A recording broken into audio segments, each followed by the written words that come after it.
We are back on the Rational Boomer podcast. Hopefully, your day is going well. It's Tuesday. Now, I'm recording this Monday night around 10 p.m. Central Time. And this is a very appropriate guest to have on the show, a guest you know very well, Eric, who happens to live in Iowa. And as we speak, the Iowa caucus is just about finishing up as far as the results coming in. Now, I know you're going to be surprised by this, Eric. Donald Trump is winning by a substantial margin, by some 28 to 30 points. Are you just taken aback? I wish I was. I was actually hoping he'd lose, but I don't think it matters. Um, as we've talked about, the Iowa caucus has only picked the winner of the national election like 3 times since like 78, I Yeah. think it was. But one thing, actually, right before you sent me the link to join the call, Hawk was pointing out, and his video had only been up for a few minutes, that we're at about 80% reporting in right now.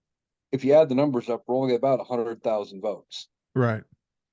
He said, I think he said it was 2016 or 2020.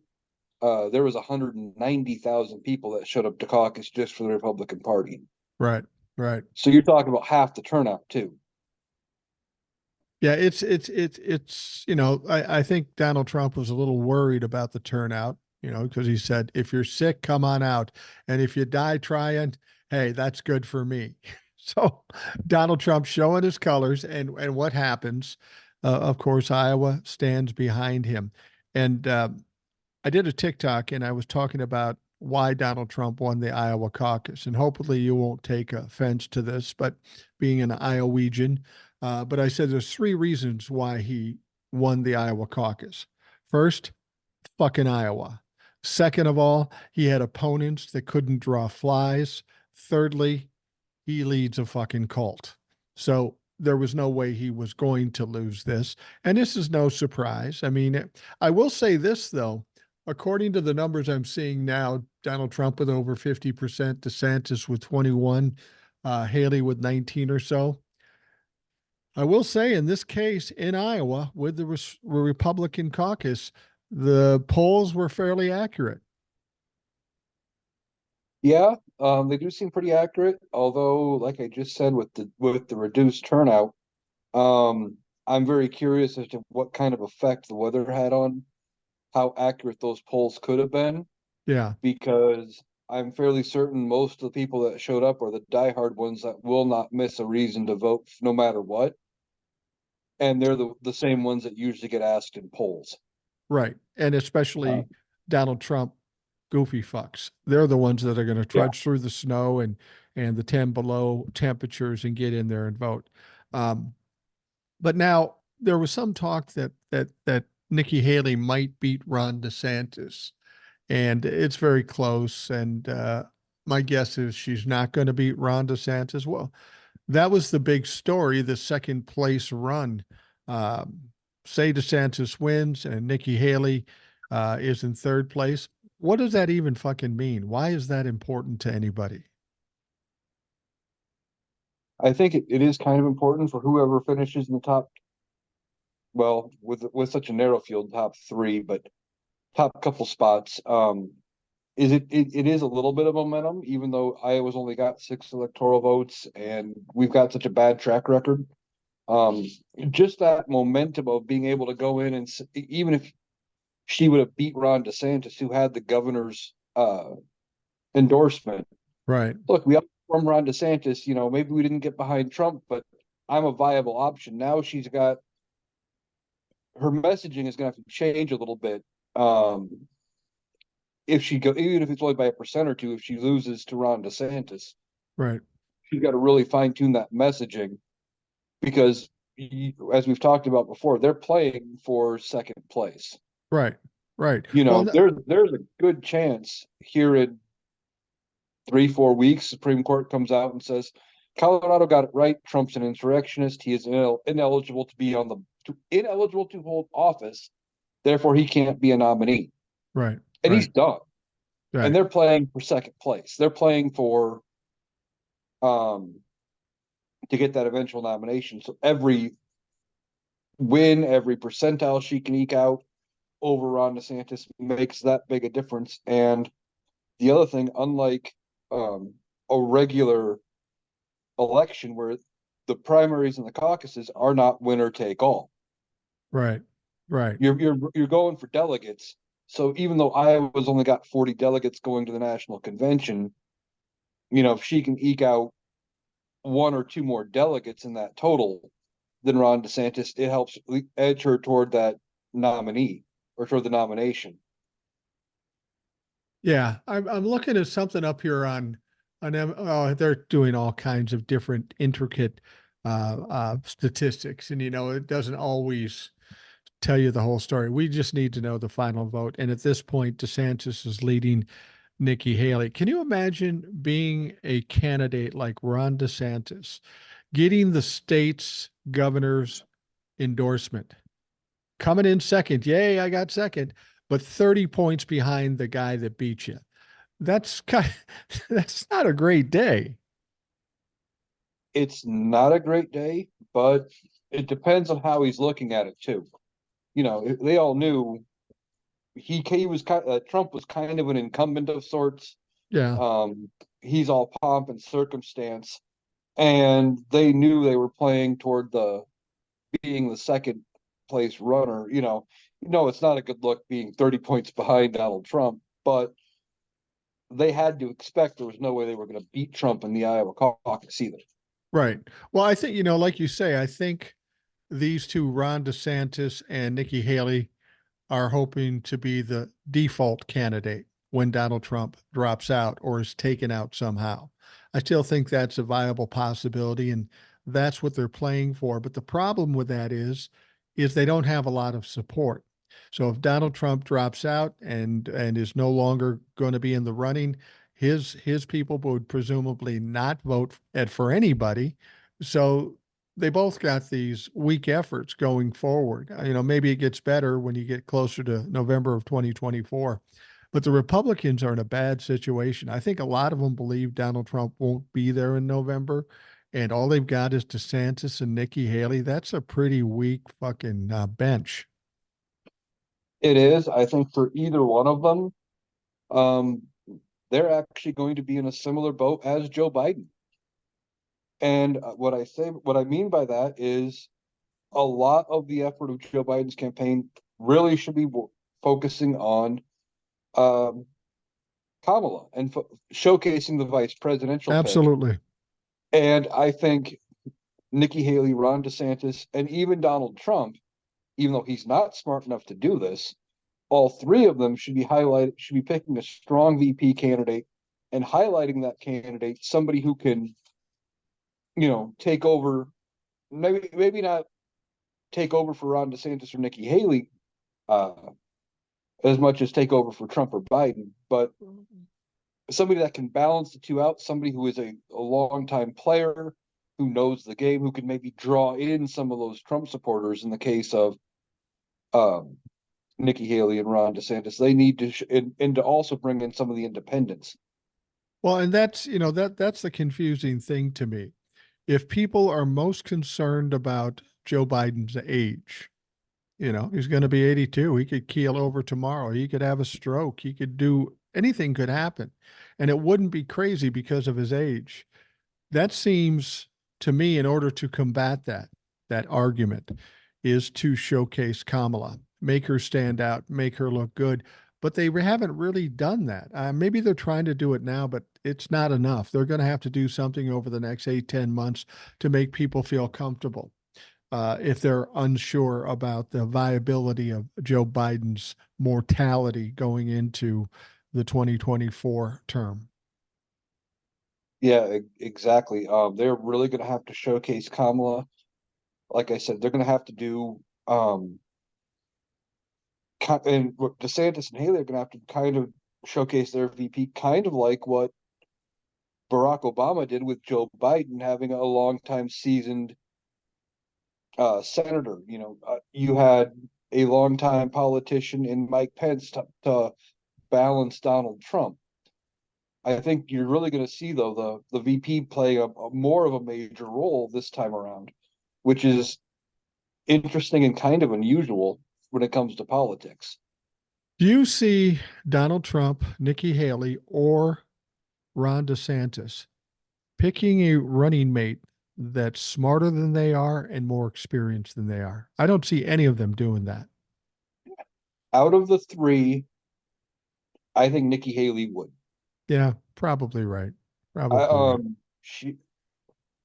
she is going to have to almost pick probably going to be an older white man as her Yeah. running mate. Yeah. She's not going to be able to take chances with um somebody like a Byron Donalds or No. what was his name, Tim Scott? Tim Scott, yeah, somebody like that. She can't take a chance like that. She's going to need an older white man to be her running mate to balance out the Republican ticket, because not that they would ever sell it this way, but in the minds of a lot of the racist Republican voters, well, if something were to happen to her, there would be a man at the helm again. Whereas DeSantis could get by with kind of pulling a John McCain and picking a woman. Maybe will walk out. He'll pick Kim Reynolds from Iowa and get her out of here. Oh, yeah. But he could take somebody like that, and even though he's awkward and weird, he could maybe take a little more of a chance with the right woman. Um, but I think he also probably needs to pick an established older politician, um, who's less awkward, less weird. He probably won't pick somebody more experienced, but maybe. But he needs somebody. He definitely can't pick somebody like himself. Right. Well, to be perfectly honest with you, as long as Donald Trump is still in the primary race, DeSantis and Nikki Haley have no business even talking about a running mate. They're going to have to get Donald Trump out of the race to make it even. I mean, it's kind of like it's a little presumptuous for them to pick a running mate at this time, unless they think it's going to help them in the primaries. And I don't think most presidential candidates don't do it that early. It's usually closer to the actual general election when they are going to be the fucking nominee. Most times they don't pick their running mate till after they've been selected by their party Yeah, nomination convention. Once they've secured the nominee, with the exception of an incumbent. right, right. True. Because usually, I could think of a few exceptions throughout history, but usually though, you run with the person that got you there the first time, the other half of your ticket. Right.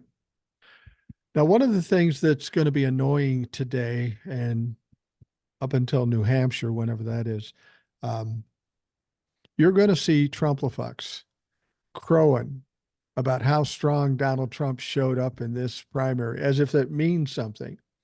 Of course, he's only running against Republicans and shitty Republicans at that. So, but they're losing so much these days. They're going to grab onto any win and in their minds see it as a sign from God that Donald Trump will once again ascend to the throne of the presidency of the United States. Oh, without a doubt. I saw a clip and it was very disheartening. They were asking some caucus, I think it was caucus goers here in Iowa, if they would rather have 4 years of a Trump dictatorship or 4 more years of Biden. And at least the ones in this clip I saw all said 4 years of Trump. Wow. And I don't think they understand what it means to be under a dictatorship. A lot of them are too stupid to understand what that word actually means. Yeah. And I think that's why he appeals to him. I don't even think he speaks at an eighth grade level, I don't think so Donald either. Trump. I mean, people try to act like he's smart and he's just not smart. He's inarticulate. He's got a limited vocabulary and he has trouble putting together sentences and making any sense at all. I don't know where, I mean, you'd have to be pretty stupid to think Donald Trump is smart. Right. But I saw something a while back I was thinking of before we got on the podcast. And it was I saw this a few years ago, but I was reminded of it. They said, "Do you ever wonder what happened to the really dumb kids in your high school class? You know, the D students, the ones who were Yeah. just complete idiots about everything. Yeah. Well, they stayed in their hometown. They got friends that were as dumb as they are, and they're the smartest one out of the group."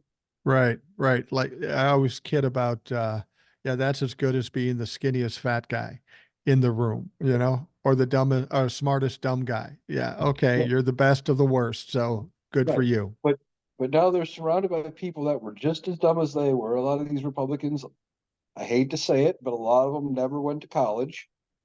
Um, and the ones that did and still stayed Republican is amazing to me. But it really depends then on what their fields were. Because I know, Oh, like here in Iowa, we got a couple of really good vet programs and farming ag programs and things like that, which I don't know if they require that much in the way of critical thinking. And no. you don't have to take any poli sci and or any sort of government at that level. Um, you're just taking the farming stuff, which doesn't have to challenge your worldview. And you're not Right. worried about ethics. You're worried about learning how to, you know, plant seeds and modify, modify your crops and things like that. And how to excrete the glands in dogs' butts if they want to be a vet. Yeah. Yeah, Yeah, I mean it.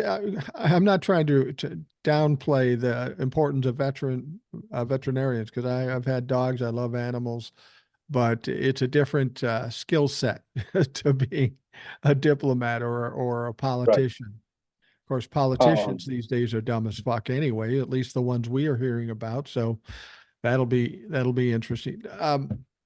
Now, Ron DeSantis, they were already planning Ron DeSantis's obituary because a lot of people were presuming that Nikki Haley would win, and I'm just seeing now they projected, of course, Donald Trump will be the winner by a long shot. That's not surprising, but I'm seeing now they're predicting Ron DeSantis to be in second, so that would put Nikki in third and Ramaswamy uh, in the shit because I don't even know why he's here. But so now that DeSantis won that, is that one thread of hope for him to stay alive and keep running? I guess it would be. I think it is because, like I said, it's they're playing for just total candidates or total delegates to the convention. So if he picks up, six, eight delegates, it's not a lot, but he picks up a few. Um, and if Donald Trump drops out now, I don't know how that all plays this late in the game. If Donald Trump would have to endorse somebody, and those candidate delegates would go to whoever he endorses, if they fall to the next person in line, that part I'm not sure on. I get the impression that Ron DeSantis is kind of lazy and was hoping for some momentum by winning second place here because he hasn't really put a lot of money or time in any other place. And a week out from now is the New Hampshire primary. He isn't showing up there very well. Uh, Nikki's beating him in the polls there and is only 10 or 11 behind Donald Trump. And I think that is making Donald Trump a little nervous because we're hearing now that he's starting to attack Nikki Haley.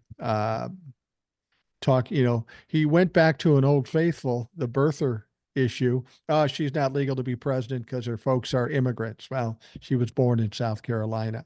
But you know that over the next week he's going after Nikki Haley fucking hard.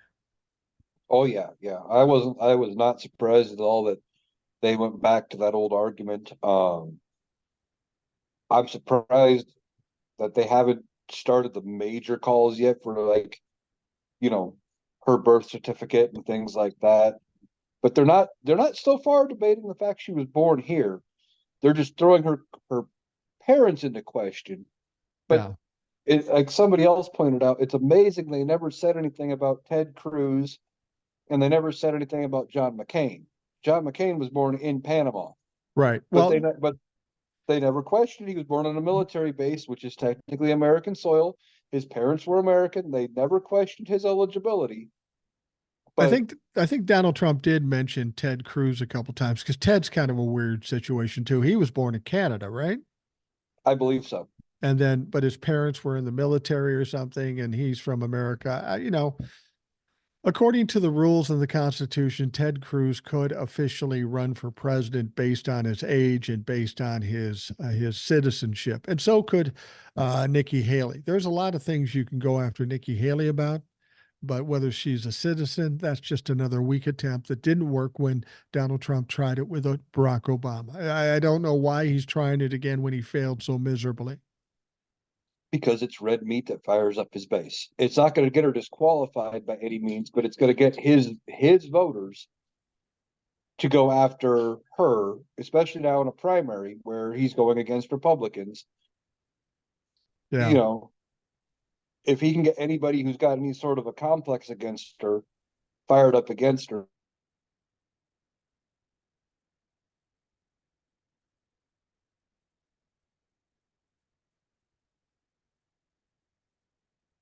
Well, it looks like Eric froze up here. We'll see if he comes back here in a minute.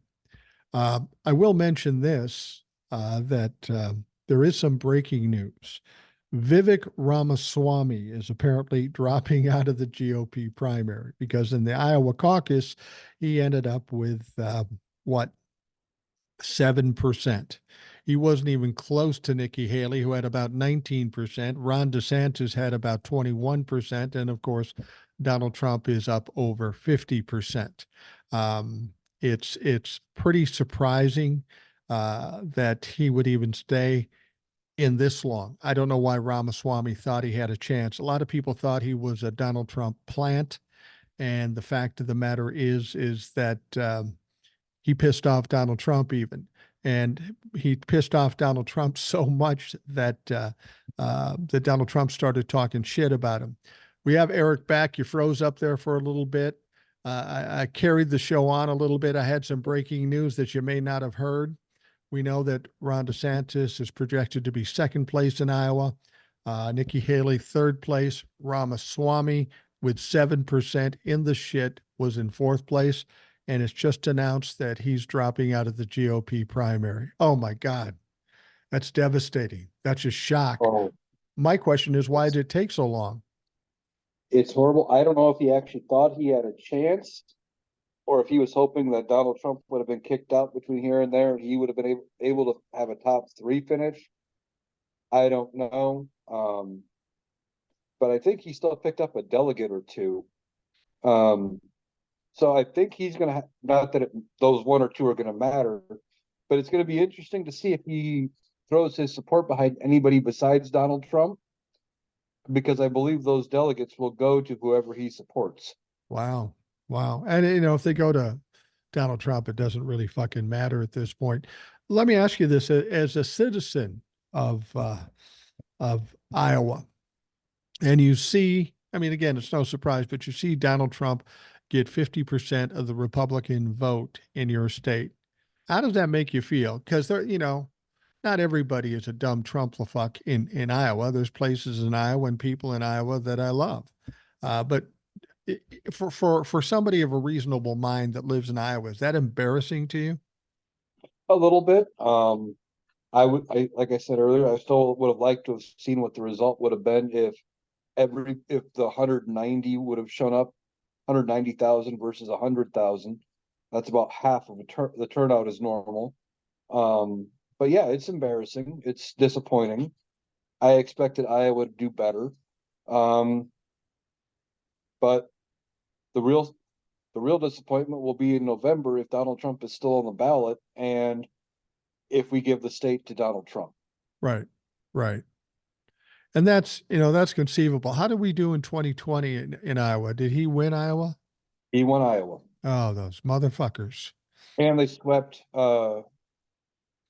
let's see, was it 20? I have to go look again about how um the representative situation is in Iowa since then. It was either 2020, 2018 or 2020. They broke all four districts went red, and I'm not sure if any of them have flipped back yet. I know my district is red, and it's been red forever. And I actually thought there was a chance going into 2022 that we could have flipped it. Um, but then Steve King got booted out by the Republican Party, and that shot any chance we had of flipping the district. Steve King, he's a fucking doozy. I mean, he's Oh, a he's awful. he's an unashamedly racist piece of shit. Yeah. I One mean, of the things he said, I remember there was an immigrant, I want to say an undocumented immigrant talking to him and said, you know, things are this horrible in my country. Why why shouldn't I try to come here or whatever? And he goes basically said, it's not my fault you're from a piece of shit country or something to that effect. It was almost something like that. I mean, it was on a no humanity, pretty racist, and basically said, "Yeah, I don't care. You shouldn't be here." yeah, that's not surprising. That's not surprising. It's weird how there are all these little pockets of Trumplifucks. I mean, Minnesota, we're a pretty blue state, but we have pockets of redneck motherfuckers and in rural areas, but in some unexpected areas. I grew up in urban South Minneapolis, and there's plenty of redneck, racist, misogynistic, anti-Semitic motherfuckers there. That's why I don't go back there. I'm in the suburbs right now. Even where I live now, we've got little pockets of those people. It's kind of like cockroaches. They come out of the woodwork, and it's hard to get rid of them. Yeah, and as we've talked about a lot, Donald Trump made it okay to talk the way he does, hold those views, and say them in public. And he brought it back to the forefront. Whereas before, those people, they still existed. But 10 years ago, well, I wouldn't say 10 years ago, prior to Barack Obama, they were fighting to keep those thoughts. They might hold them, but they weren't proud of them. They wouldn't say them in public. Well, and I think a lot of people look at Donald Trump. I do, as as when he came out and spoke the way he spoke. There was a phrase back in the 70s or 80s. I was country before country was cool. Kind of the same thing with Donald Trump and racism. A lot of these people were racist before racism became cool. With in quotations, after Donald Trump made it okay to talk about it. And they just let it fly now. They don't care. It's weird because I remember back in the 60s and 70s when racism was rampant, at least people were kind of, now this sounds fucked up, they were polite about it, meaning they would talk racist behind people's backs. Not that that's better, but they would do it not in front of them. Now they're just blatant in your face saying the racist shit. In some respects, that's good because at least you know who you're dealing with, but it's really far less sensitive than it was even when it was the most racist. Oh yeah, and what gets me is how much of the stuff they're spewing is based on bullshit. Oh, yeah, it's all bullshit. It's absolutely all bullshit. I mean, when on my TikTok, I'm getting people coming to me, saying, "Oh yeah, well, how do you like what Joe Biden's done to the country, uh, as opposed to Donald Trump?" I go, "What the fuck are we arguing here? I'm fine with what Joe Biden's done. Give me one bad thing he's done." The only bad things they know are what they've been told by Fox or OAN or Newsmax or whatever. And it is, like you say, all bullshit or hyped up in such a way that it's really not true. True, and a lot of it is also it's misguided blame. Yeah. Gas prices are high, inflation's high, you know, cost of everything is up, rent's high. Your problem isn't with Joe Biden and his policies. Your problem's with capitalism. Yeah. Absolutely. We're dealing with you're dealing with the free market that you want to have. You don't want to be socialist. You don't want to be communist. You don't want. to do any of these other things that would prevent some of this. And but then you're seeing the results of it and you're going, well, I don't like it. It's his fault. What? Yeah.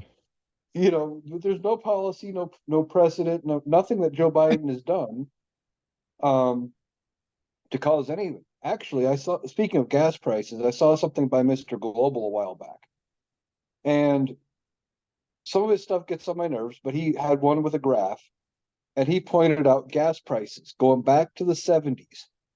If you adjust for inflation, it's almost a straight line. Yeah. It's Yeah. it's flat. We're paying about the same percentage of, Our same income. cost adjusted for inflation as we were in the '70s. Right. But all people see is that number when they pull up at the pump. Most people, myself included, don't care about the trend. They don't care about adjusted for inflation. They only care about how bad is it hurting my pocketbook right now. Well, and of course, Republicans will jump on any little thing, exaggerate it, hype it up to use it in their benefit to help them carry their narrative. And they will complain and cry about things that really have no bearing on anything. These people, Trump-fucks, Donald Trump included, are at desperate times. They're needing some wins to latch on to, and there aren't many. Like today, last night, the caucus win for Donald Trump. I can't imagine what's going to be on Truth Social. For the first time, it's going to be positive to a certain extent, but then he's going to say, "See, I'm powerful. Everybody loves me. So why are they prosecuting me?" And that's going to be in the narrative, and it's just going to keep Donald Trump's mouth open. And I've always said, as long as Donald Trump is talking, we're going to have this chaotic, divisive mess going on. At some point, he needs to be shut up. He needs to be taken out of the equation, taken out of the narrative before we can start to get any kind of healing going on in this country. Oh, very much so. But I think now, compared, as we've talked about several times, compared to any other time in our history, the voter base is way more informed. Yeah. Oh, yeah. Yeah. I mean, we're calling out all the stupid shit and the hypocrisy of these people, and it's an echo chamber. He's talking to only the 30% of voters that are going to vote for him anyway. Right. So, and the rest of them are seeing it, looking at him, going, "You're fucking stupid," Yeah. um, which is only good for us as a country. Um, but just we're way more informed. I know more about what's going on in other states as far as their politics than I ever have. And it's amazing. Like I just saw one earlier tonight. Creator from Alabama was bitching about they opted out just like Iowa did of the summer food program, Right. and they couldn't find money for food stamps and for this and that, but they found $1.08 billion to build a 4,000 bed federal maximum security prison. Yeah. Isn't that amazing? Isn't that amazing? I got to tell you, Can't feed people, but we can build a prison. prior to Donald Trump, I knew a little bit about politics. Enough to speak intelligently about it.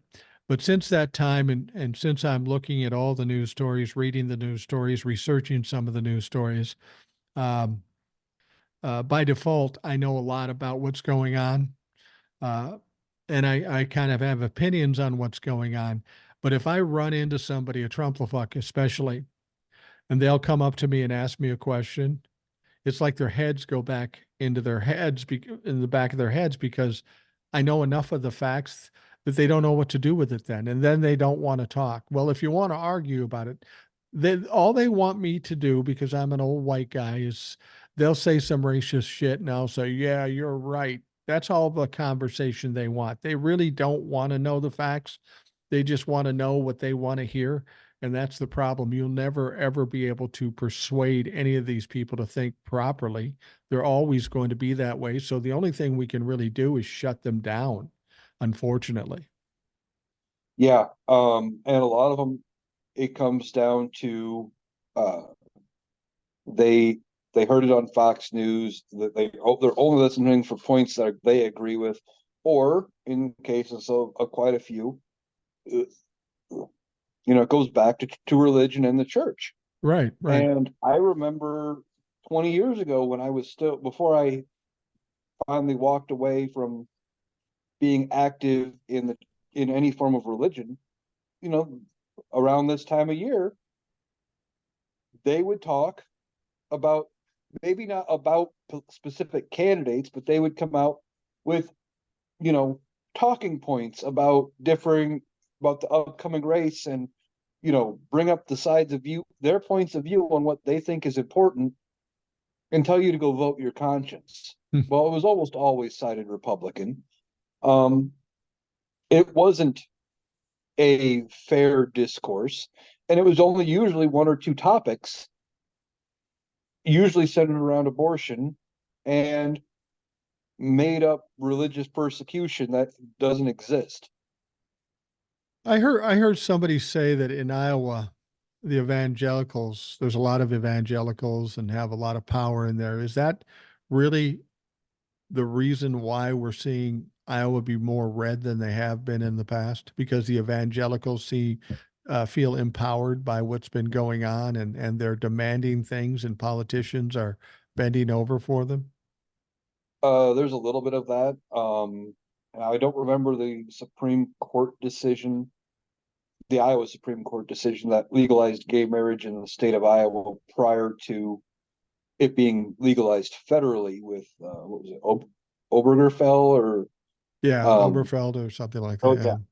yeah, but there was a Iowa Supreme Court decision about it making it legal, and most people didn't have a clue this was even a a thing. There was apparently something pushed through the legislature that had banned it, backed mostly by religious groups. Right. And then when that got ruled unconstitutional and discriminatory, most people didn't even know the original law had pushed through, myself included. And the narrative was, well, the rogue Supreme Court just decided this thing, and they're going against the people, they're going against God, and they would use religion, and they thumped their Bibles. Um, and here in Iowa, one of the things that I disagree with, but every so many years, a certain number of Supreme Court justices are up for reelection. Right. They're appointed by the governor, but they are voted to be retained every number of years Okay. after they've been appointed. Um, and there was a big push. Like it was I want to say it was an election year or the year before an election year where they did this uh, gay marriage decision here in Iowa. And they overwhelmingly spun this as an out of control Supreme Court. And every uh, Supreme Court justice that was up for reelect for retention that year got voted out. I think a lot of people will look at our politics the way it is, and they will blame the Republican Party for being in the position we're in. And that's a fair assumption. But I think if you look back even deeper, the real source of the problem is, in fact, religion. The Republicans saw they could get some support and money from religion. So whether they believed in the bullshit or not, they sided with them because all they wanted to do was win. But I think the origin of the problems we have in politics right now does come from organized religion, specifically the evangelicals, but not limited to them, but they're the main part of it. Oh, I would definitely agree. As somebody who was raised Catholic, I attended a Catholic high school, Catholic grade school, and at least in my mind, having it almost forced down your throat that much, um, at least for me, it turned me off of it. Yeah. Because it was in every part of my life. And once I got out and away from where that wasn't in every facet of my life, I started to realize this is horrible. And they weren't really teaching what they thought they were teaching. Right. Right. Well, and the thing about it is the interesting thing about my experience with religion. I grew up Lutheran. My wife's Catholic or was Catholic. I got married in a Catholic church. It seems like everything they teach boils down to control over who their parishioners are. You can't do this, you can do that, you should only do this. And it's about controlling one's life. And, if you're talking about God or whatever you're talking about, that seems contradictory to what was really taught. And they've taken advantage of the situation and use the Bible or the belief in God against people as opposed to for them.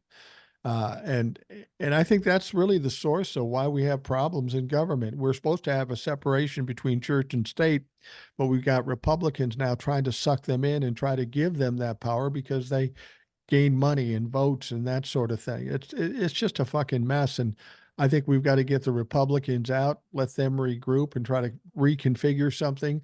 But we've got to get some way to get religion completely out of politics. Oh, I agree. One of the things with religion, you said it's about control, which it is. They have gone away from the idea that my religion tells me I shouldn't do this. Right. It's now become my religion says you can't do this. Right. Well, see, That's how they view religion. that's the ironic contradiction. They keep telling us in the Bible that God gave you free will. Well, that is until you join a church and they take it away from you. That's the fucking problem. That's the contradiction. But the other contradiction is not only that, but they're trying to say, okay, you don't follow our beliefs, but our beliefs are this, you must follow our beliefs. And they can't see where the problem is. Um, I don't know if I shared this one on the podcast before or not, but I'll repeat it again if I did. No I problem. used this argument with my mother. I think I stole it from TikTok. It's the ice cream cone issue. My religion says you can't eat an ice cream cone on a park bench on Monday. So I don't eat ice cream on a park bench on Monday. But if I go up and see somebody else eating an ice cream cone on Monday, I'm supposed to tell them they can't eat that ice cream cone. Well, what is that? Yeah, I know it's a completely ludicrous idea, but that's how religion is. it If you is. want to, if that's not part of your religion, that's not part of your religion. You shouldn't have to follow it because they think so. Well, just by virtue of, them telling us you got to spread the word and you've got to teach other people. I knew a bunch of Mormons when I lived in Arizona, and every Mormon has to go on a 2-year mission to try to sell Mormonism in various parts of the country.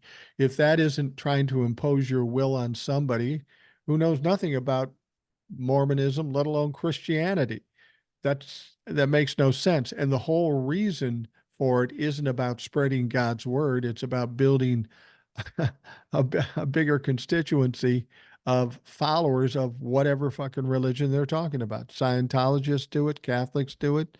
Um, Exactly. it's it confuses the whole situation. I mean, I tell people when I'm dealing with business things or serious things, there comes a moment where you've got to if you can take the emotions out of it and just think logically and use common sense, you're going to get the job better instead of freaking out and getting emotional. Well, what religion does is put emotion in every decision you have. And that's what makes it convoluted, I think. That's what makes it so hard for people. God says, I got to be this way or I'm worthless. So they do that by accident or because they have no will. And then they think they're destroyed and they're done and they think their life is worthless. That I get tired of people making this attempt to get people to conform to the way they want them to conform. And if they don't conform that way, then they're worthless to everybody, including God. And for those people that believe it, it makes the rest of their lives miserable. Oh, without a doubt. I mean, you know, I remember listening to my folks off and on. They talk about all the struggles they went through in life and this and that. Like, well, we couldn't have gotten anywhere without God.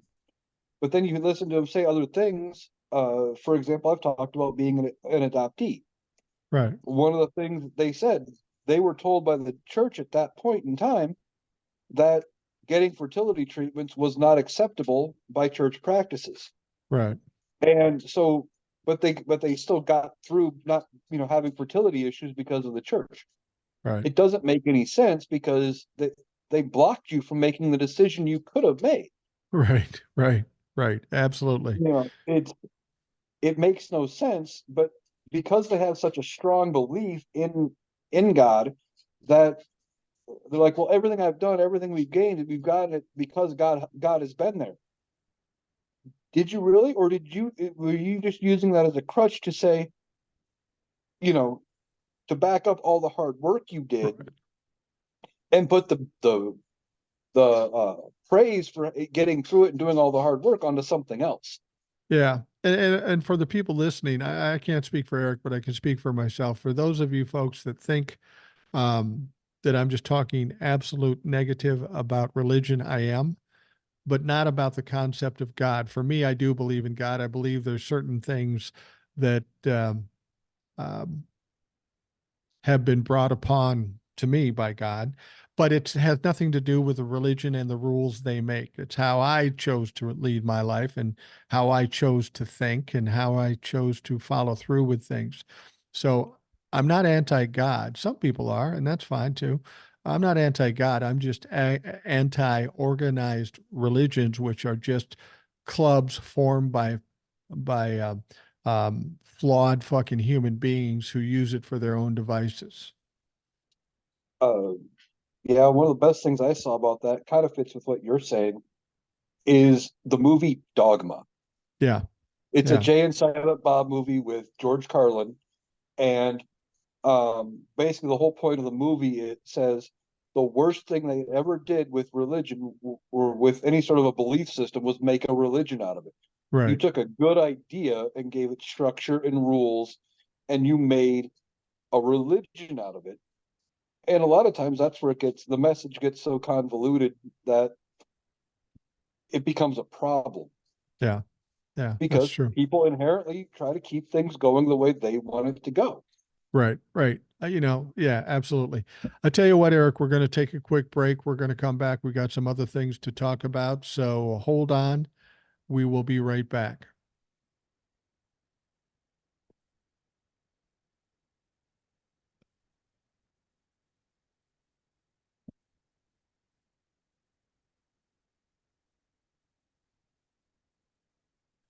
We are back on the Rational Boomer podcast. As you probably already know, we have Eric as a guest on the show, listener Eric, and it's very apropos because he lives in Iowa. The Iowa Caucus was last night.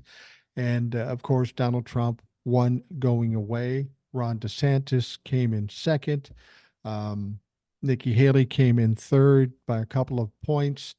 Ramaswamy was back down at like 7 points, and he notified everybody that he's dropping off out of the primary. Probably should have done it before now, but he's dropped out now. Now, if you've been watching, last time Eric was on, he introduced us to his dog, Cecilia. Yes. And and I was telling you how envious I am of the affection you get from Cecilia. I've been married for 40 years. I don't get that kind of affection from my wife. And on top of that, yesterday I went over to see my granddaughter. My wife and I did, and uh, love going to see my granddaughter. We come to the door, and my granddaughter goes, "Oh my goodness, grandma, grandma, grandma!"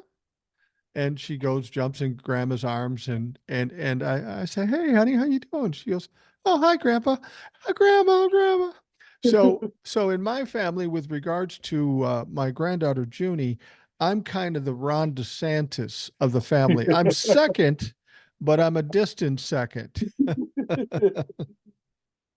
That's all right. I like grandma a lot too, so I can't dispute that. But the funny thing is, if it's just me, then she's really excited to see me. But if grandma's around, I just need to sit on the couch and be quiet. Let those two play because I'm nothing but a distraction at that point. Um, it's funny. We were talking about Donald Trump and how he's going to be all excited about winning the Iowa caucus, even though it's not a big surprise. Um, But just as soon as he wins that caucus today is the start of the second E. Jean Carroll case. So he's going to go from victory to the shit again. He hasn't done well in the E. Jean Carroll case the first time around. And this one is much like what Rudy Giuliani went through. They don't have to go through all the facts again. I mean, his fucking defamation is on nationwide TV. Right now, this whole hearing, this trial, is about how much he's going to have to pay, um, how much he's going to have to pay E. Jean Carroll this time. Funny thing is, in between these two cases, he defamed her again and will no doubt defame her again after this case is realized. And of course, he'll probably get sued again. I can't wait to hear what Donnie's going to say on Truth Social about E. Jean Carroll starting today. Oh, it's going to be nothing but more and more defamation, like we've talked about. I want to say it was around the time of him losing the first case. We were talking about it and said um, that he only spews whatever's actively on his mind. So this case is Right. to the forefront of his mind right now. Yeah. So he's going to spew defaming shit toward her till he loses. Then he's going to forget about her, move on to the next case. Then when she files another lawsuit, he's going to defame her again because he can't help himself. And it's going to be a never ending cycle because I don't know if he truly understands what defamation is. I don't think so. And I don't think he can help himself. He thinks he can just say whatever he wants because he's gotten away with it for so long that, just because it, like we've said, just because it comes out of his mouth, he thinks it came from God himself. Right. Well, it's not. Facts are the facts. You know who this woman is. There's pictures of you side by side with this woman in the same room. You confused her for your ex-wife, you know, so you can't say she's not your type. A judge has already said, yes, you committed this, I think it was a jury that said, yes, you committed these acts, and you owed her money for it. This is so cut and dry. It's not funny. And I think it was for this case. Did you see he lost three of his attorneys? Yes. The one I know of for sure was Joe Tecopino. I call him a loudmouth Fred Flintstone looking motherfucker because that's pretty much what he was. He looked like a shyster whenever he was interviewed. And he said, fuck it, I'm outie. He's gone. And I'm sure he's seeing the writing on the wall at this point. He's going to lose this case, and then he's going to have to deal with the wrath of Donald Trump. So I thought it was pretty funny, but there are two others that left as well. That's what I heard. They were also part of his same firm. Wow. So it sounds like his firm is pulling out of the case. However, I did see something. They were talking about it, and because it is so close to trial, they need the court's approval Oh, to be removed from the case. They can still be compelled to be his counsel because it could cause a delay to the thing. I don't know if that's 100% accurate. I'm not a legal expert. Um, do you think that's a legal ploy? They're pulling out in hopes to delay it? It wouldn't surprise me. I not on wouldn't put past Donald Trump for doing that. Not with what I've seen. One of the things I saw, one of the reasons you can back out from being somebody's counsel is unwillingness to listen to counsel, unwilling to pay counsel. Um, and I think he saw the writing on the wall with the fraud case. Donald Trump is not willing to listen to judges' orders. He's not listening to counsel. He's not listening to anybody but himself and just trying to do what he wants. I think Tacopino finally said, "Fuck this shit."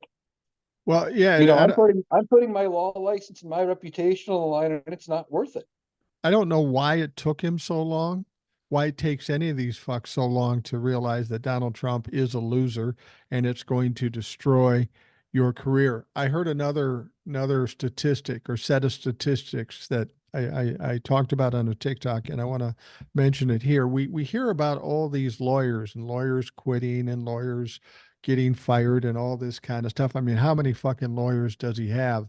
But there's an interesting statistic since he's been going through all this stuff with these legal issues for the last 3 years or so, Donald Trump has had, now this isn't all the lawyers he's had, but there's 22 lawyers.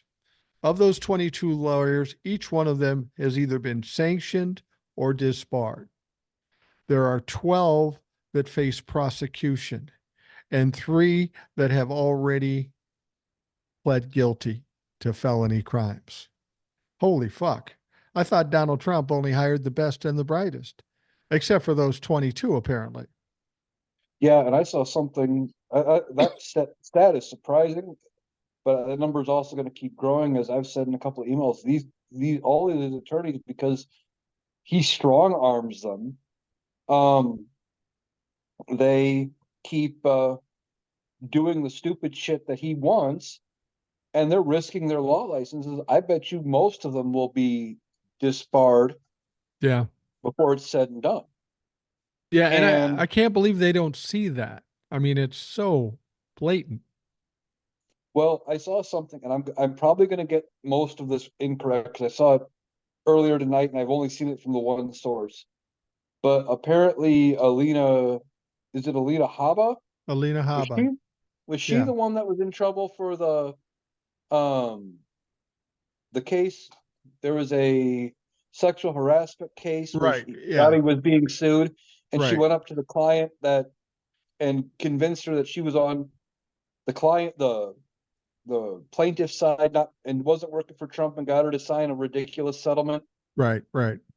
Well, that by itself is enough to possibly get her disbarred. But prior to that, she worked in a law firm with 4 attorneys, and like the biggest firm they took on was like something over a parking garage, I think, or something like Right. that. Right. Yeah. She's They not didn't. very experienced.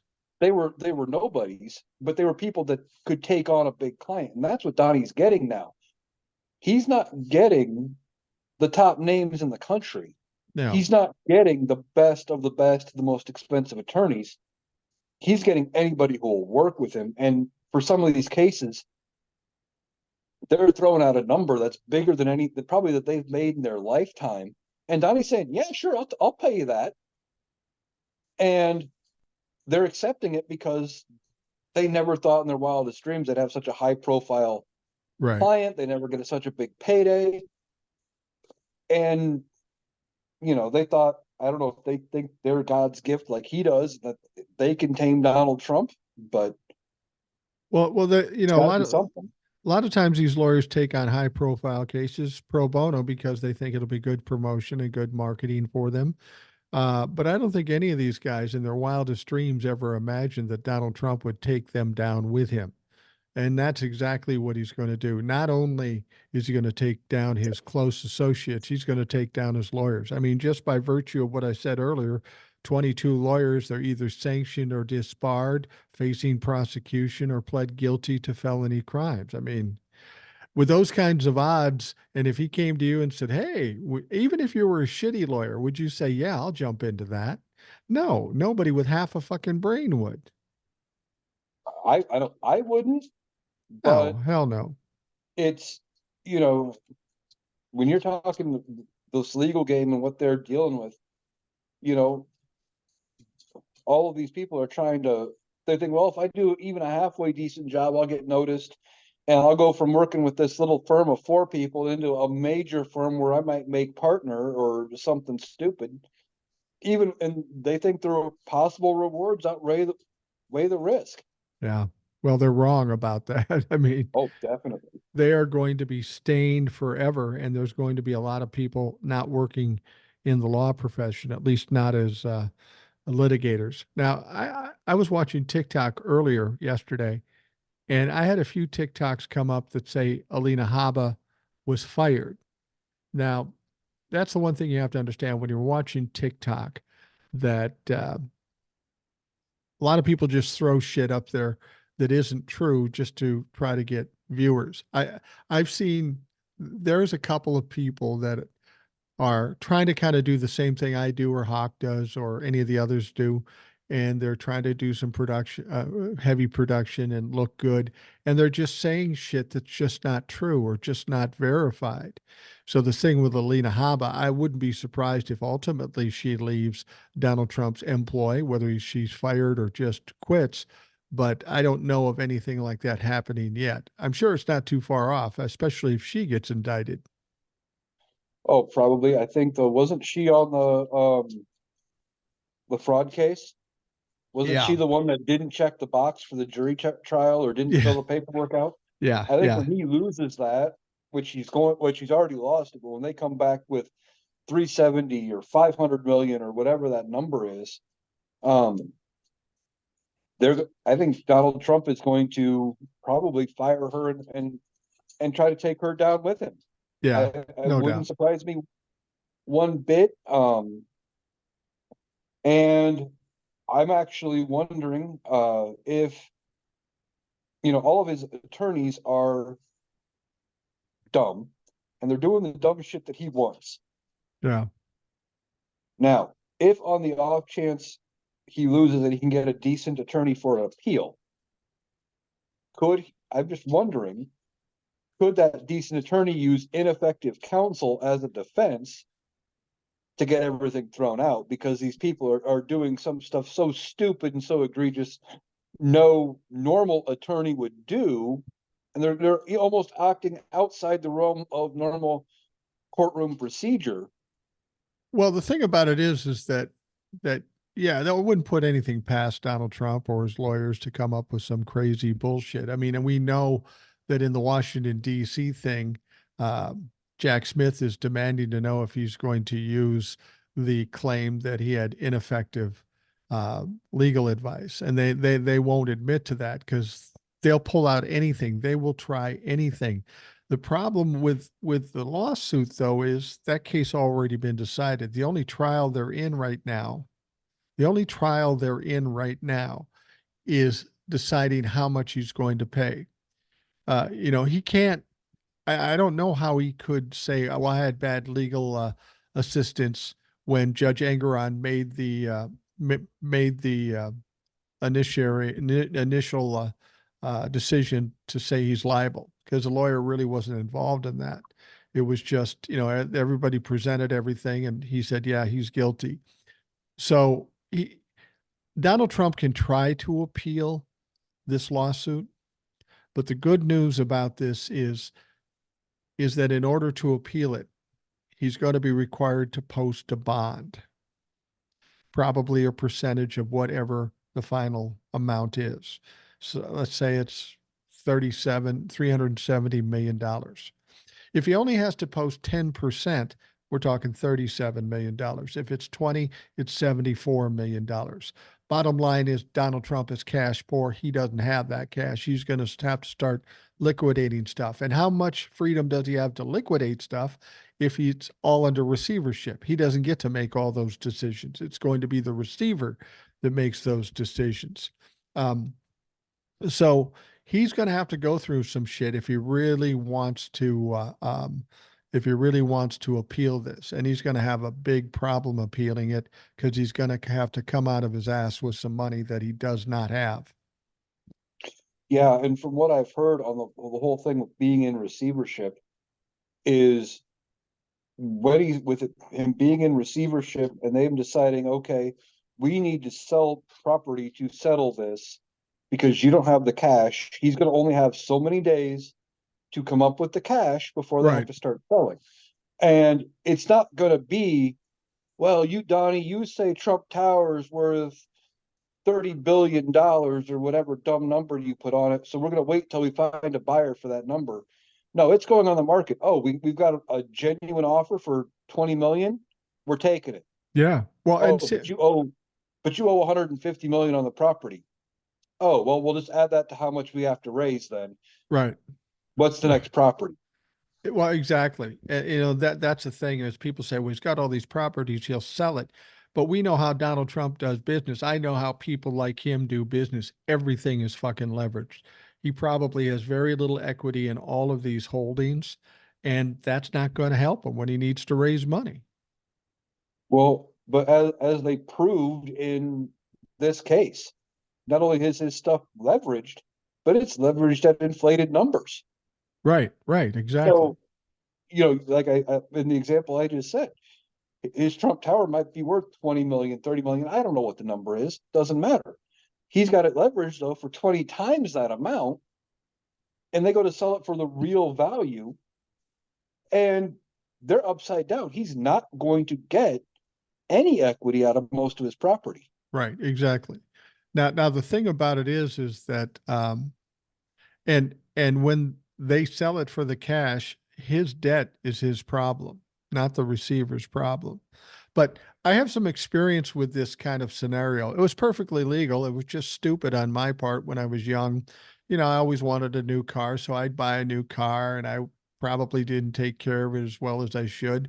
So I traded in for another car, but the value they put on the car I'm trading in is less than what I owed. But that's okay. They'll just tack that on the new car. And now you've got a car that's now leveraged for more money than it's worth before you even start. Then you sell that car and trade it in, and you're in the same situation. Ultimately, you're at a point where you've got a car that's only worth half of what you fucking owe on it, and you can't do anything anymore. That's likely where Donald Trump is at this point. I think he would be lucky if all of his stuff is worth half of what he owes on everything combined.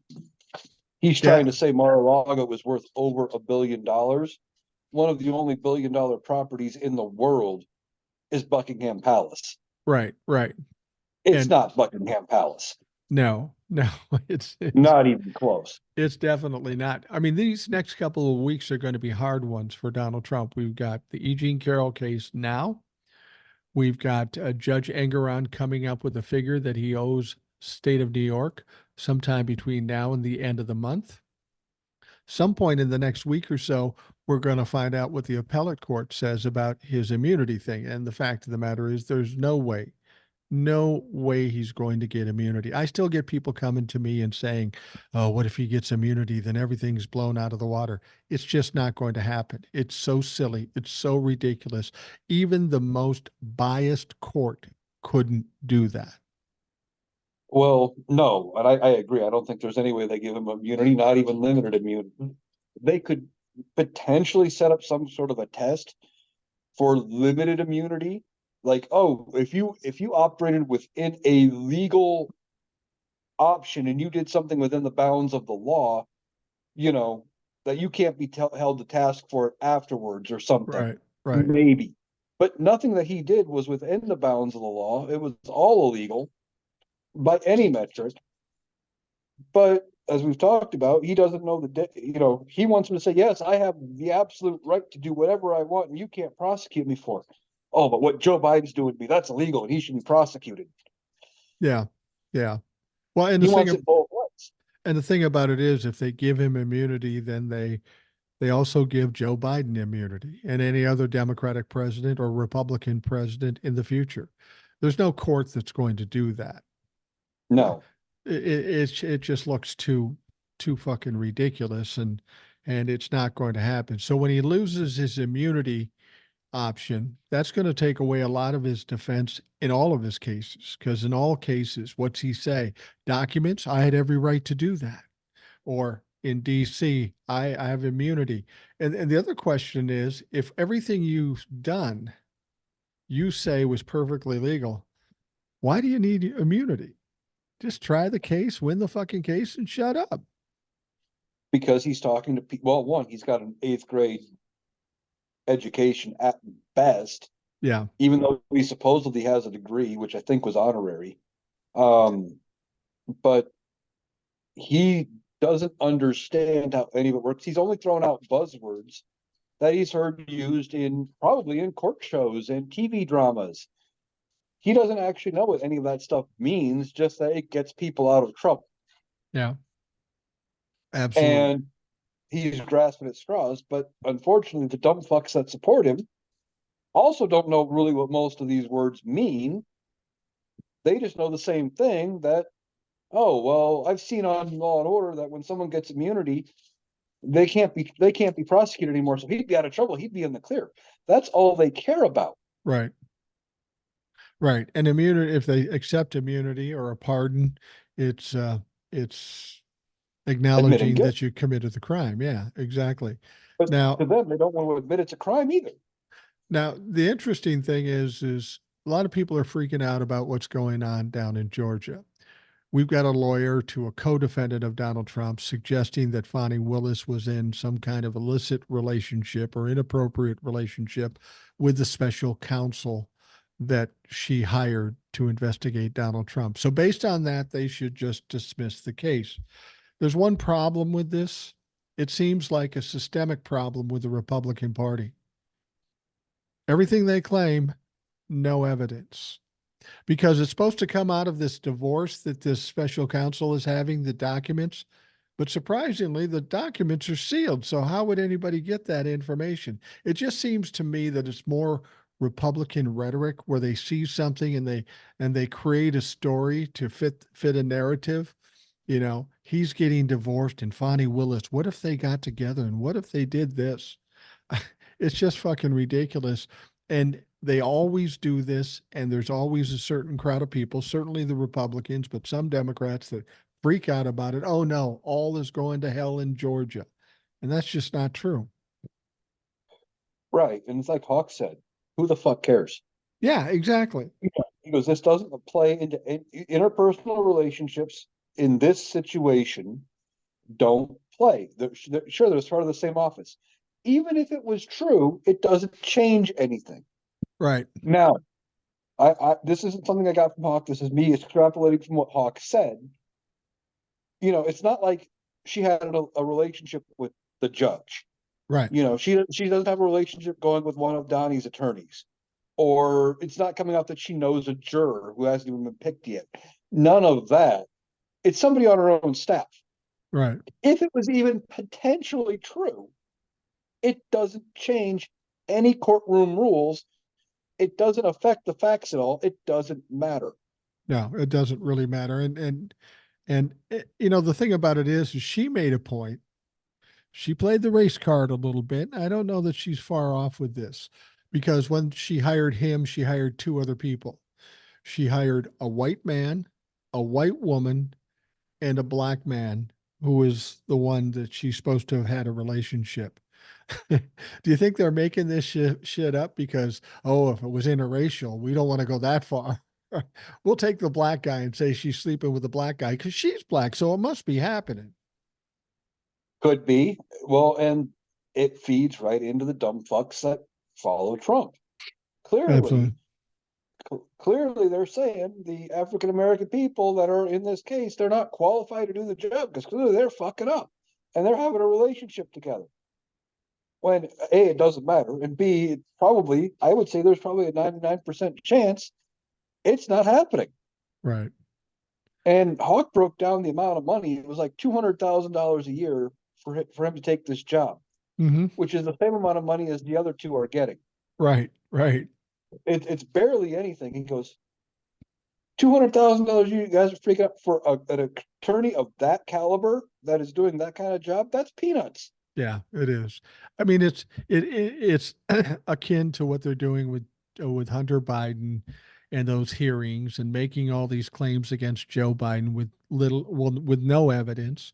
They're doing the same thing to Fonnie Willis. This is just, if it's anything, this lawyer should be looked at for obstruction of justice, especially if there is zero to the case. If there is no evidence, it never happened. That fucker should be reprimanded. Oh, probably referred to the bar, potentially get his license removed. Yeah. Would not surprise me. I could be wrong. I'm pretty sure other attorneys can recommend anybody to the bar to be looked at with evidence. Right. But I also know judges can look at them and recommend them as well for their behavior in their courtroom. And if these guys are going to start losing their licenses over this shit, eventually you would think, like we were just talking about, out of 22 of them that have either been fined or disbarred, and that number is only going to climb, you would think eventually these attorneys are going to stop and go, oh, fuck. Right. Well, here's a theory I have on that particular case. See what you think about this. You're a reasonable mind.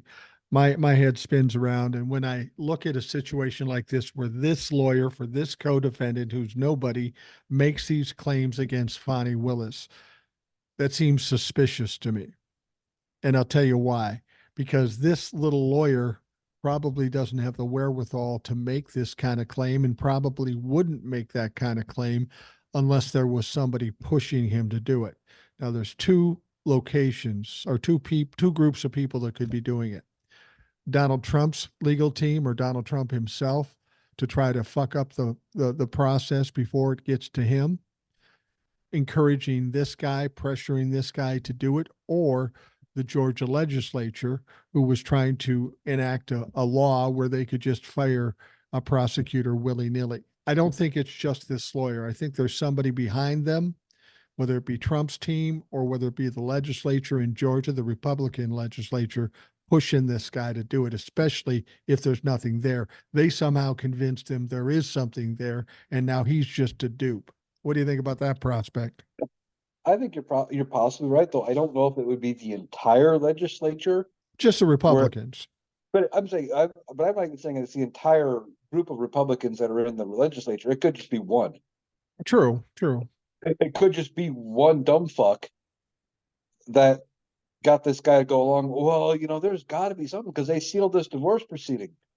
There's all kinds of reasons why the divorce proceeding might be sealed. Doesn't mean there's something illicit going on. Doesn't mean there was an affair going on with him and Fonnie Willis. But they're grasping at straws, just like Hunter Biden.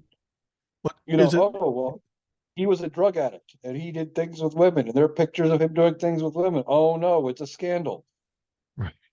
Who I mean, cares? is it surprising that a high profile lawyer would want his shit sealed? I mean, whether he drinks too much or he beats his wife or he cheated on his wife with some other person other than Fonnie Willis, he doesn't want that out there. He has a reputation to protect. That's why you would seal the documents. It could be something as simple as you know he wants it sealed for financial reasons. Right, He right, wants exactly. financial sealed because they're dealing with large amounts of money. That could be literally all of it. It's just I don't want I'm asking because I'm high profile. I don't want my financials leaked, and I don't want to I'm trying to. Hell, it could be something as simple as I'm a high profile attorney, and these dumb fucks like to turn everything into everything, and I just don't want it out there so they can drag me through the mud. It could be Right. literally anything.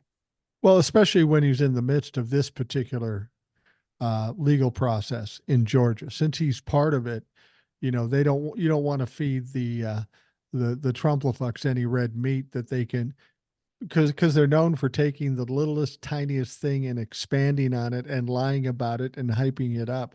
I'm sure they're very protective about anything they let out, but Fonnie doesn't seem to be cowed by this at all. She gave a speech in a church and said this is about hate and whatever. I People will question Jack Smith and Fonnie Willis and Letitia James, why they didn't do this or when are they going to do that or why is this so slow?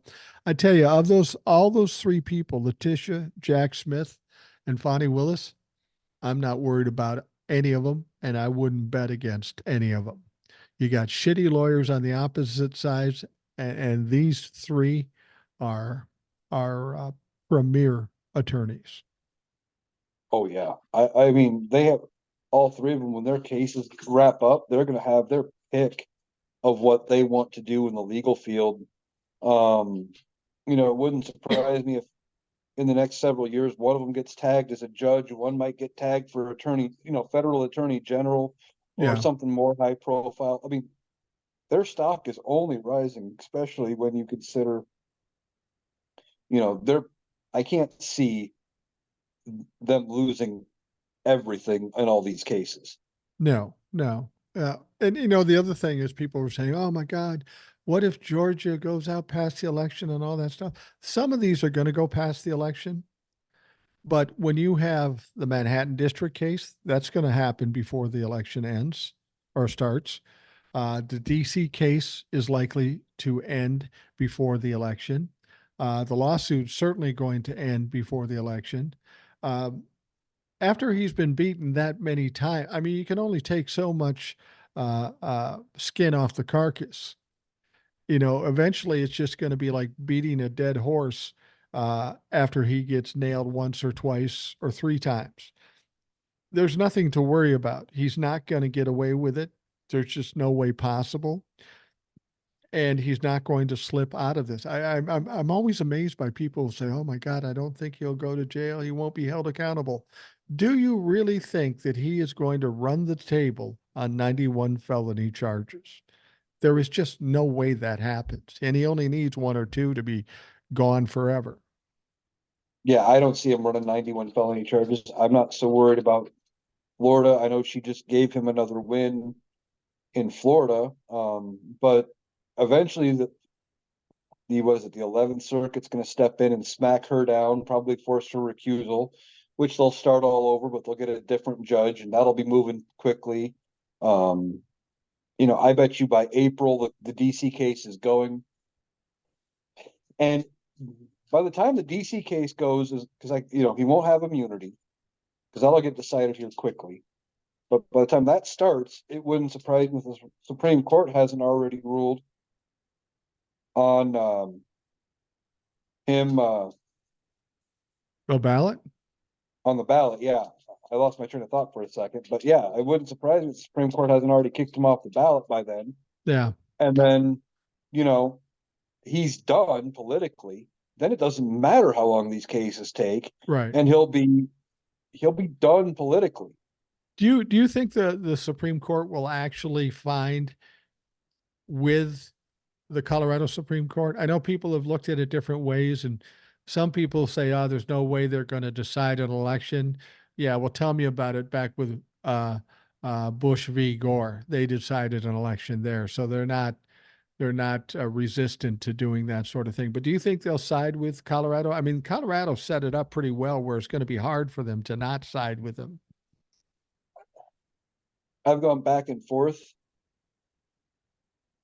I could see them siding with Colorado, but the problem is, however they side, if they side with Colorado, from what I understand about how that decision was made, it's he's not eligible to be on the ballot because he committed an insurrection. Therefore, the 14th Amendment, Section 3 applies to him. Right. There's almost no way they can weasel out of this and say that the 14th Amendment, Section 3 doesn't apply to presidents. That was the goal, right? That was, so now you have one amendment that says this particular person can't run. Somebody pointed it out. It might have been Legal Dad. Went back through. Okay. 14th. If you're saying, well, he never took an oath to support the Constitution, like they're saying, because of the specific wording of the presidential oath.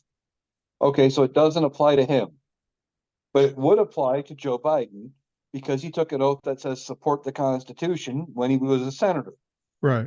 even though the actions he took didn't happen when he was a senator or whatever. Then but it wouldn't apply to Trump. It would apply to Barack Obama. Would apply to, it just kept going back and forth, and there was some it would, some it wouldn't, and it's insane that they would leave this question saying, well, this particular office doesn't count like the rest of them. They have to agree there. And I don't think there's any way they can weasel out of it. I've been trying to come up with a way, and I don't see it. No, Unless I they don't either. somehow say it only applies to Colorado, but that doesn't make any sense because if Colorado said he's an insurrectionist and he's unable to run, well, now you have a court that has found him as an insurrectionist and ineligible for the office. That'd be like me coming in, granted I'm over 40 now, but if I would have tried running for president at 34 and running and wouldn't have been 35 in time to take the oath of office, that the court would have said, no, we find that you actually are 34, you're ineligible to hold the presidency. It wouldn't have just removed me from Iowa. I would have been constitutionally ineligible all the way around. Right, right, exactly. Well, the So one I don't. thing one thing I think the amendment says, I don't know if it's the third section or the 14th Amendment. I don't know if it talks about ballots per se. It basically says if you do this, you cannot hold office. So even if he got a write-in vote, he still could not be installed in any kind of office in any level in government. Right.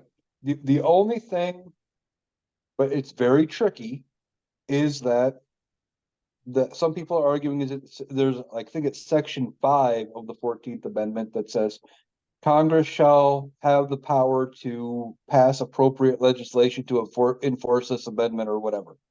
And they're trying to claim that, well, only an act of Congress can disqualify him from the ballot. But that's not how that works. Right. It's literally just going back to one of the other amendments, basically in the language of the Constitution, which says very clearly the powers Congress has. And this is just them giving Congress the power to pass a law based on this.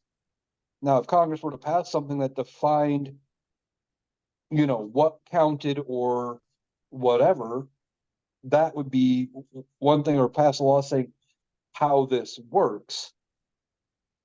I think that's what that section implies, but they're trying to use it as a scapegoat to say, well, Congress hasn't ruled that he was an insurrectionist, so therefore he's not an insurrectionist.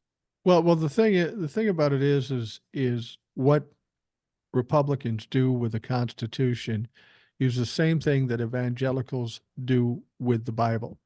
They pick out bits and pieces, they twist it, they pervert it to try to fit their narrative, and then they try to shove it down your throat.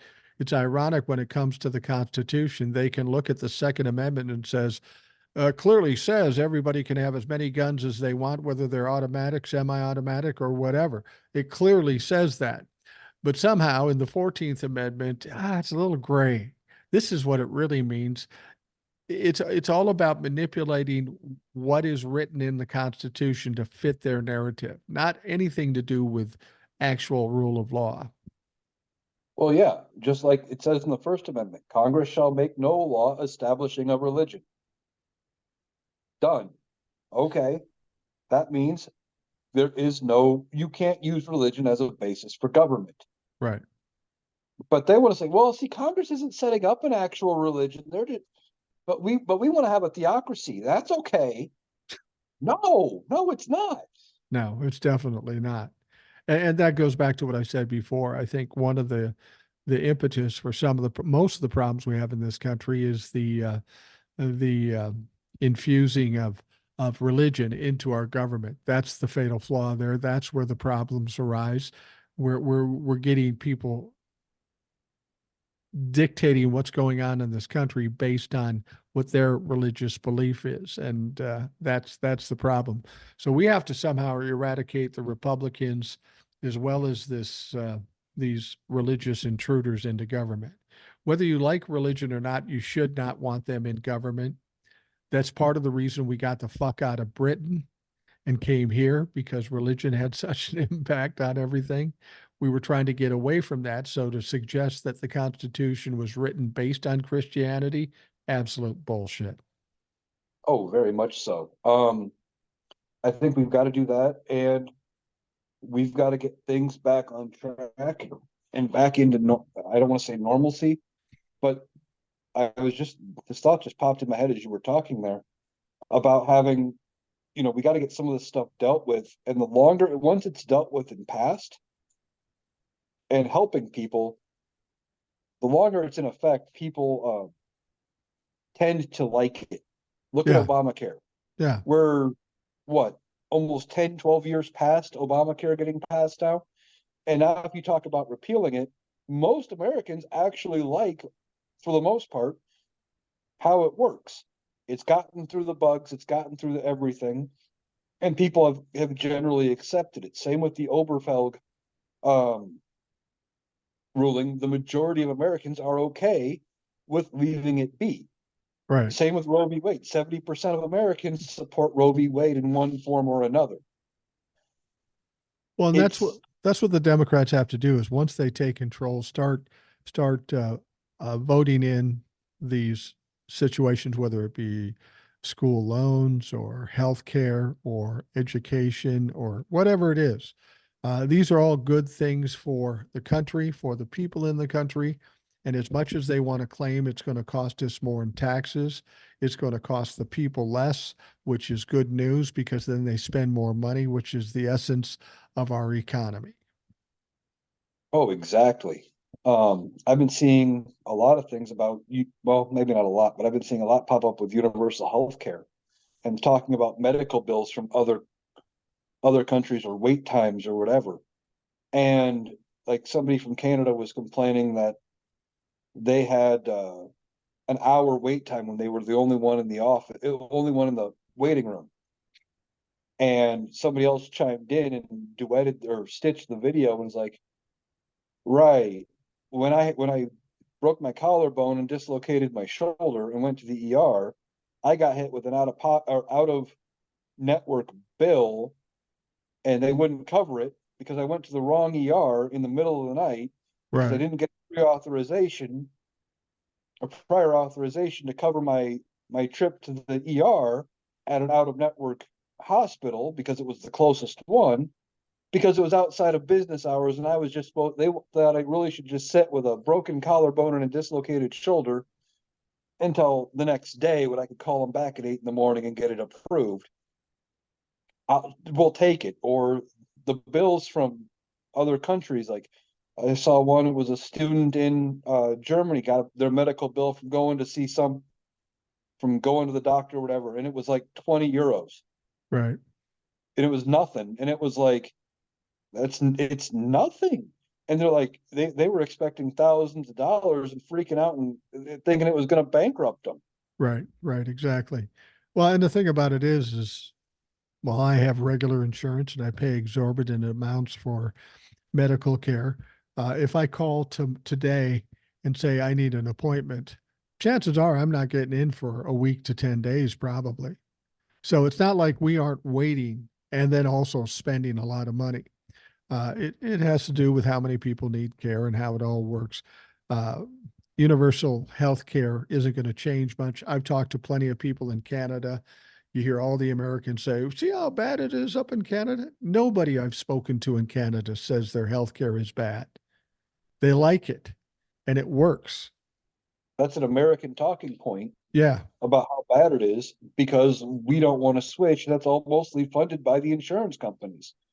I mean, I remember there was one bill I got for a doctor visit. I think I had a $70 copay or $75 copay before the company I was with had switched insurance plans. And you right, get the breakdown of the bill, like 100. By the time they knocked the percentage off that they had agreed to, you paid your copay and all the other adjustments out of the hospital bill. I paid $75. They paid like five. right. Exactly. It was Exactly. crazy. Like, well, I would have been almost better going up and just paying cash. Pretty much. You would have been a lot less hassle. Yeah. Um, And I wouldn't be paying a biweekly premium out of my paycheck for insurance that I have to fight to use and get any benefit from. well, you know what would happen is if we didn't have insurance and everybody had to pay cash, the prices would go down. I mean, I remember, I don't know if they still do this, um, but I broke my windshield one time and I went into a windshield place that, handles all the insurance claims for you and just does it. And I said, how much is it? And they said it was, a ridiculous amount of money. I said, well, what would it be if I just paid cash? I said, oh, well, then it would only be half that. Well, how do you change the price using the same materials and the same time frame to get it done? The only difference is that it's insurance companies as opposed to somebody coming out of their pocket. I, you know, I think insurance companies are the main reason why things get so expensive. Not even as much. Well, I think the medical lobby too is behind doing this, but I think the medical business is going to realize something that the education business is learning. With the way the cost of college is now, there's fewer and fewer people saying, "I'm not going to college. It doesn't make sense to spend 100 grand to go get a $30,000 a year job. That's a dumb financial move." And I'm a firm believer that 20 years down the line, when my granddaughter's ready to go to college won't look anything like it looks now, if it's even exists. There'll be specialized courses and certifications and that sort of thing that you'll do online, and the colleges will be far more less attended than they are now. You might be right, but I think it'll probably still be more like what it is. But I think by the time she's ready to go, it's going to be a lot cheaper. I Oh, think we're going to get no question. something passed. We're going to stop some of the bullshit. Um, because like I went back several years ago, I was working on getting my degree, in part because I thought I needed it to jump positions at the company I was working for, Right. move around some people, that I thought were in my way, both figuratively and literally, about getting promoted. And turns out I didn't really need the degree. It would have been harder, and I ultimately left the company anyway before making it happen. But I was working on it, and one of the things that I was required to pay for as part of my tuition to Iowa State University was the athletics pass, Yeah. required, which gets you, basically it rounds in the cost of attending every game, the admission you would have paid at like the student admission price or whatever that, however they calculate it. They wrap it all in, they tie it to your tuition, and you have to pay for it every semester you attend. You can't opt out of it. I'm Wow. like, I might go to one or two football games, maybe. I was 30 some, what, 36, 37 years old at the time. Like my schedule doesn't really work for me to go to any of these games. I'm not that I'm against college football or not against Iowa State, but I'm not a huge college football fan.